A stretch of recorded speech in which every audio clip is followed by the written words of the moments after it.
சில பேர பார்க்கிறேன். சில பேர் என்கிட்ட பேசுறாங்க, அவருடைய ஆதரவாளர்கள. ஒரு மென்பொருள் நிபுணர், software professional. He'll be around அதிகபட்சம் அவருக்கு என்ன ஒரு 27, 28 வயசு இருக்கும்.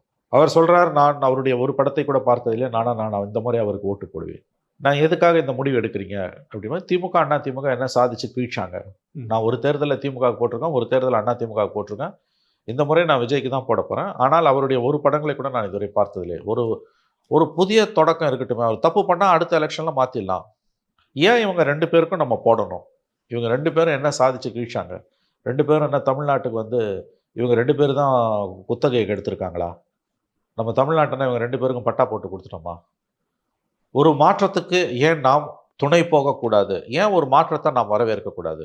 புதுசா ஒண்ணு வருது. ட்ரையல் பார்ப்போமே!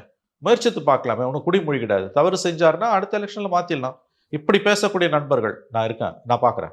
அவங்க ஒண்ணும் அவருடைய ஒரு படத்தை கூட பார்க்காதவங்க. அவர முண்டி அடிச்சுட்டு போய் பார்க்கணும்னு ஆசைலாம் இல்ல. இப்ப அவங்க வீடோ, அலுவலகமோ அவர் இருக்கக்கூடிய ஒரு இடத்துலேருந்து ஒரு 5 நிமிஷம் நடந்து போற இடத்துல விஜய் வராருன்னா, அவங்க போய் ஓடி போய் முண்டி அடிச்சுட்டு போய் அவர பார்க்க மாட்டாங்க. அவங்க பாட்டு அவங்க வேலைய பார்த்துட்டு இருப்பாங்க. அப்ப இந்த விஜயோட ஆதரவாளர்கள பார்க்க வர கூட்டம் என்று சுருக்க வேண்டாம்.